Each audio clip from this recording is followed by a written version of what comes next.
Assalamualaikum warahmatullahi wabarakatuh. Salam sehat dan sejahtera selalu teman-teman dimanapun Anda berada ya. Hari ini adalah tepat di 1 Muharram, tahun baru Hijriah umat Islam.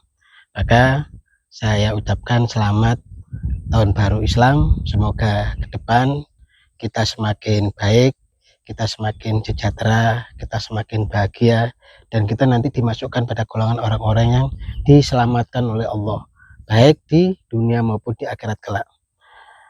Hidup ini teman-teman itu memang penuh dengan konflik. Konflik itu sudah kita mulai sejak kita kecil. Mulai dari kita kecil itu sudah konflik. Konflik dengan teman, konflik dengan tetangga, konflik dengan saudara.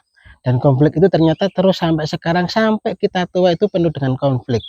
Konflik dengan keluarga, konflik dengan saudara, konflik dengan teman, konflik dengan istri, bahkan konflik dengan anak-anak, konflik dengan mertua, konflik dengan teman di pekerjaan, konflik dengan anak buah. Semuanya kita adalah dipenuhi dengan konflik.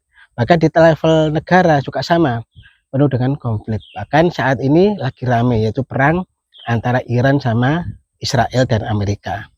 Ya, karena kita penuh dengan konflik, maka perlu kita adalah untuk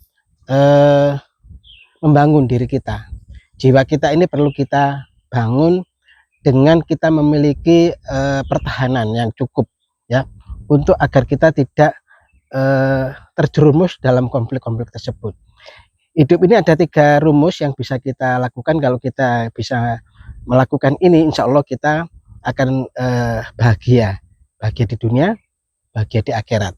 Yang pertama itu adalah bagaimana kita bisa memberi seseorang yang tidak pernah memberi pada kita. Jadi yang pertama, kita bisa memberi seseorang atau siapapun yang dia tidak pernah memberi kita. Ini yang sulit. Biasanya kita itu kan memberi seseorang yang selalu memberi pada kita.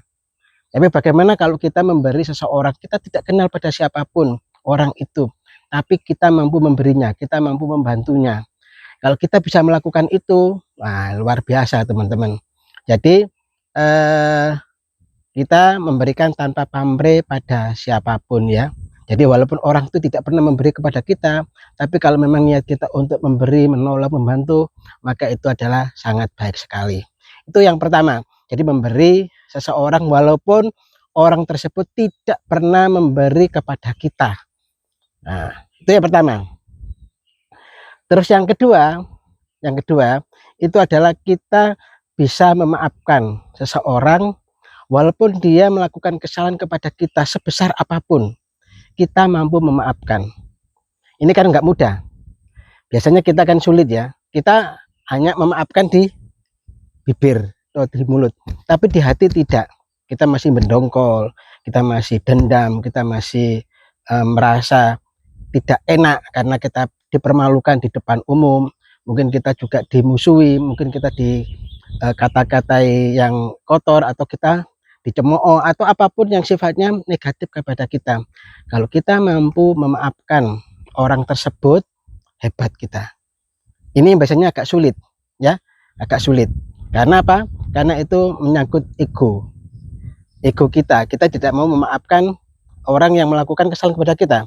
Bahkan ada di masyarakat itu sampai mengatakan, saya tidak akan memaafkan sampai kapanpun, sampai mati pun saya tidak loh.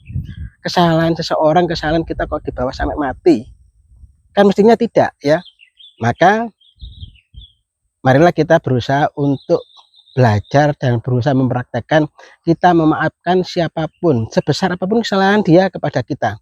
Marilah kita belajar untuk memaafkannya, dan kita tidak ada rasa dendam kepada siapapun. Kalau kita bisa melakukan yang kedua ini juga sangat istimewa ya.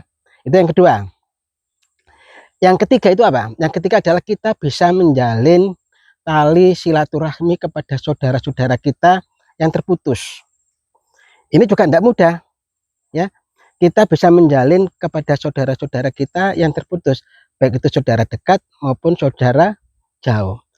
Saat ini banyak sekali contohnya, saudara itu jadi putus, jadi renggang, tidak sapa menyapa ya, sehingga bahkan sampai saya tidak akan menyapa sampai kapanpun. Biasanya adalah apa? Permasalahan yang paling banyak itu adalah karena warisan. Karena warisan, maka marilah kita berusaha untuk juga bisa menerima apabila ada saudara kita, atau kita bisa menyambung kembali tali silaturahmi yang sudah putus pada saudara ini. Memang nggak mudah ini, juga gengsi ya, juga gengsi. Maka kalau kita bisa melakukan 3 hal ini, maka hidup kita akan jadi istimewa. Sekian dulu teman-teman. Assalamualaikum warahmatullahi wabarakatuh.